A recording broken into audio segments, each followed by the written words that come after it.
astounding about the yoga system of the duality and the non-duality is it just becomes more and more and more and more clear that we are in this duality and we're acting in this duality, but as in like a and or, but not like a but objection, but like a we however should remember that everything that we do in this duality is, strictly speaking, if you're talking about wanting to ascend to some level to justice or some kind of a oneness, so justice being a balance, like a oneness or equality, then it has to have at the root oneness. So we have to come from the meditation or the oneness and then bring it to balance, because whatever we do in the physical reality, you cannot balance the duality by coming from, you're going to put a bit of law there.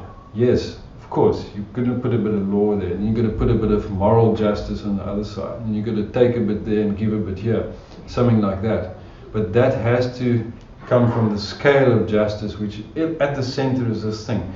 And what's amazing about the Waldorf school is that, I think it's in class 3 or something, they make those physical scales so that they can have an understanding of like, that's how it is, that's the Libra.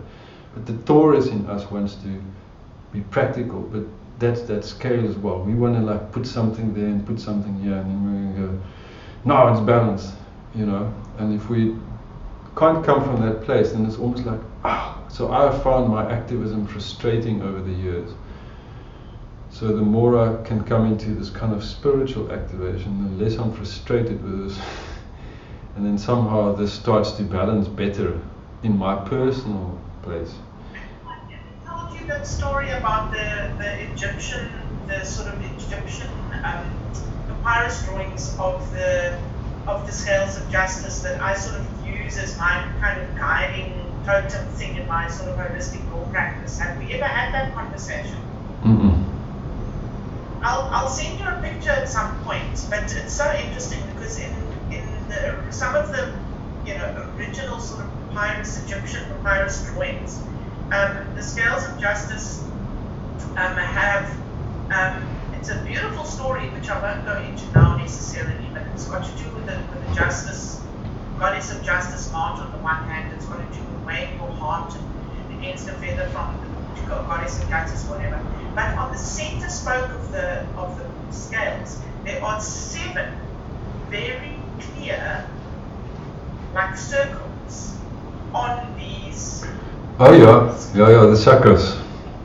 7 chakras. Mm. And then the idea is of this mythology is that if your heart is heavier than the feather of Mart, then the scale drops into the bottom, the lower chakras, mm-hmm. and then the crocodile that will come out of the depths and eat that heart. Mm-hmm. And if your heart is lighter, if you're not grounded enough, if you're only operating in the top 3 chakras, okay, and the scale goes this way, then there's an eagle that's going to come and grab that heart and fly off with it. And you can only enter sort of the kingdom, or you can only enter you only sort of the fulfillment is only achieved, justice is only achieved, if those chakras are perfectly balanced. And I think that's yes. To me that's been when I discovered that papyrus drawing like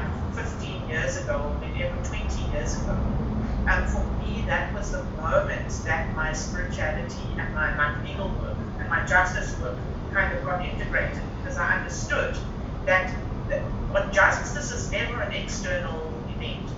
It is an internal process of alignment between the chakras. Yeah, it's this internal cross, and then the external cross, and then all the stuff symbolically makes so much sense of the crucifixion and the transfiguration and then the ascension.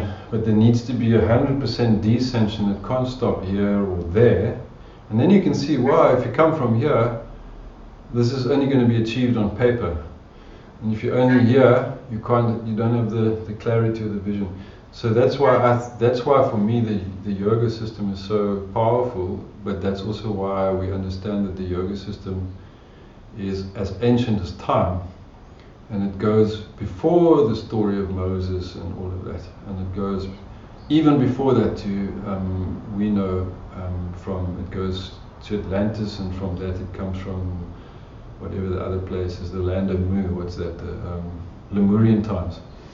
So these issues has come through those epochs as well as this one, and it just carries on. So that's why those ancient Egyptians knew this, because they were practicing yoga before it was even thought of in India.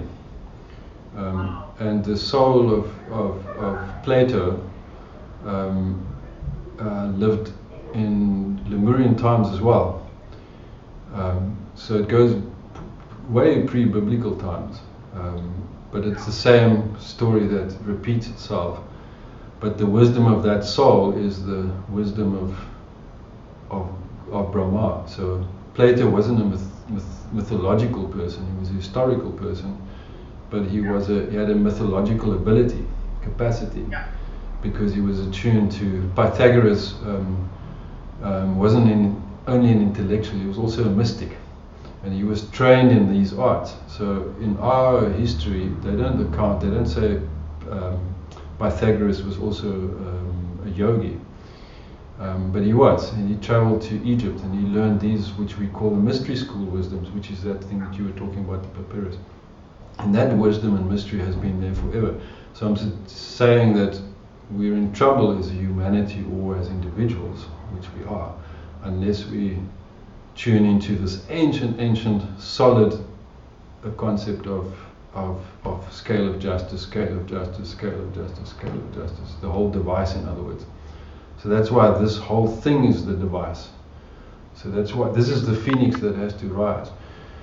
So that's why it's such a clear thing, and that's why the body has to do this.